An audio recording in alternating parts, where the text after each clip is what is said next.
How exactly is this game competitive? You don't even need to aim for most of the heroes, all you have to do is counterpick whatever you see. At least those are some of the arguments I heard people say. Hey, what's up guys, Cliff here once again and welcome back to Overwatch. In today's video I would like to discuss the notion that Overwatch is not a competitive game, talk about why people might think that, and present some of my own views on the matter. So let's get right into it. I'd like to start this video off by saying that if you've asked me a few months back, around the time when Overwatch launched maybe, wondering what the game is about, I would have had a very clear answer for you. It's about counterpicking. I would have told you that it doesn't play like much of a shooter at all, and it doesn't take a lot of skill. You just have to remember which hero to pick if you have trouble with another.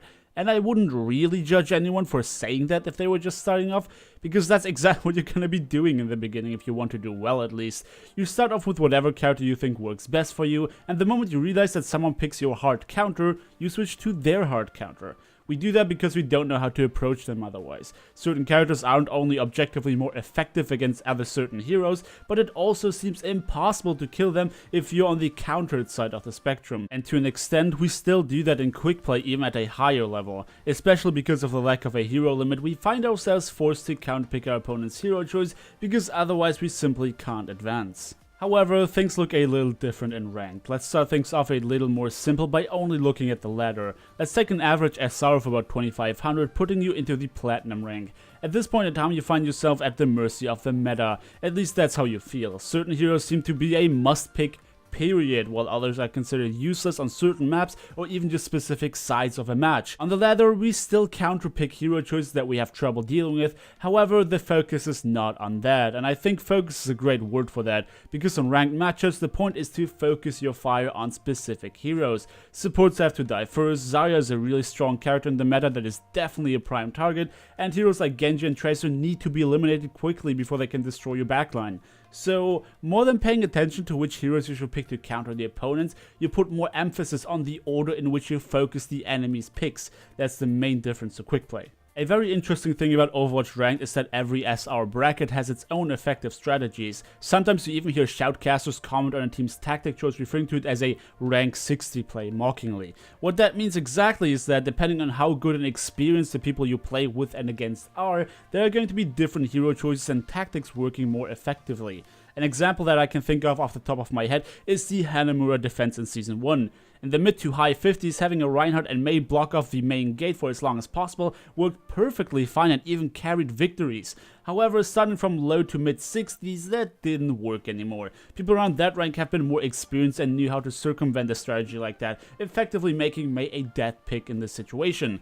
However, I'd like to move on to professional play, the Overwatch tournaments. I've seen a lot of people say that Overwatch tournaments are stupid, they don't understand what's going on, because the screen is too crowded and I don't feel like it takes a lot of skill to be a professional Overwatch player. Most people saying that probably never even touched ranked, and I would assume that most people who have been around rank 60 or high platinum now can appreciate the place in tournaments much more.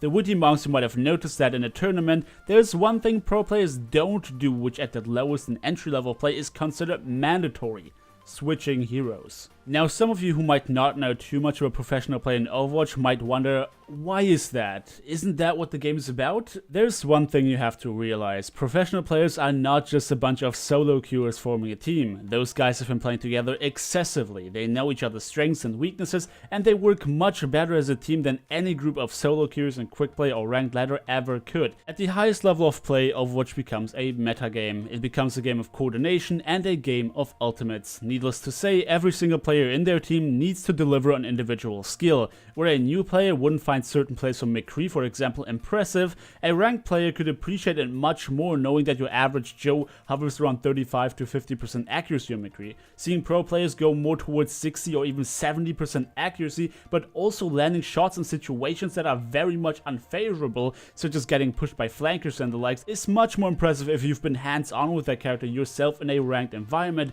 and know how difficult it can be. Overwatch is much more like League of Legends or Dota, and much less like CSGO in its viewing experience. Watching a Dota tournament as somebody who's never or barely ever touched the game, you're never gonna find as much enjoyment and appreciation as someone who plays actively in a ranked environment, whereas CSGO is a game so pleasantly simple to watch that you can appreciate high skill without ever having been in a ranked match yourself. There's no denying that Overwatch is a very, and I mean very flashy game, making it even more difficult to follow if you aren't a ranked player yourself who knows what to pay attention to. But anyway, let's get back to what actually makes Overwatch competitive and what is different from quick play and even ranked.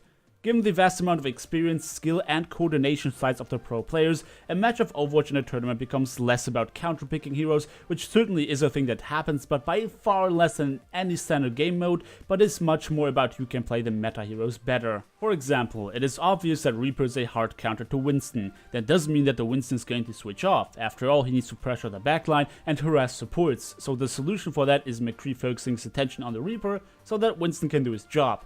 In this specific example, the team with the better Reaper and McCree players would win the engagement, theoretically. And that's how it goes most of the time. You'll see similar comps play against one another, and a lot of it comes down to who plays it better. But there's another huge factor involved, and that is ultimates. In Overwatch, you have to treat ultimates as a currency. At any given point in the match, you want to have more ultimates at your disposal than your enemies. If you engage into a team fight, your goal is to win this engagement and go out of it spending less ultimates than your enemies. If you want a team fight but you had to spend a Graviton Surge, Sound Barrier and Deadeye for it, while the opponents only spend one Tranquility, you have effectively only bought yourself some time and are likely to lose the next engagement. Your enemies will know that you've just burned through a ton of your ultimates. They'll know that you have to play more defensively from there on, and they know they can push you because you don't have ultimates to back your position up. Needless to say that if you've burned through key ultimates such as support ultis, it is going to be that much easier for the enemies to win the next team fight with only a minimum of ultimates invested.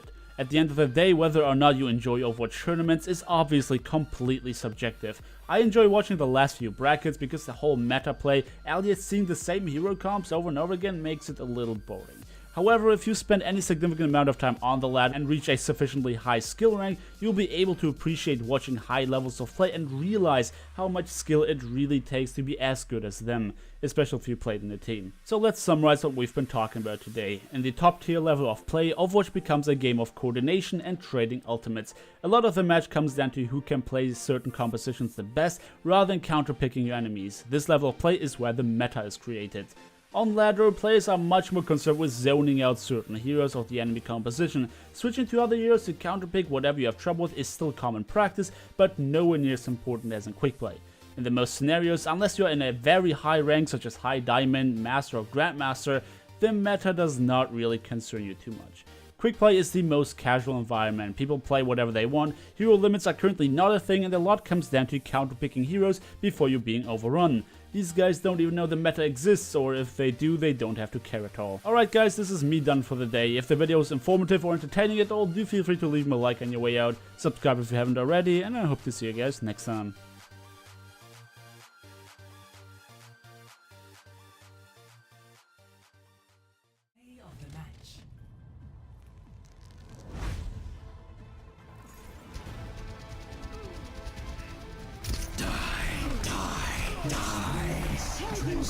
Merci MVP. You died for our sins. You died for our sins.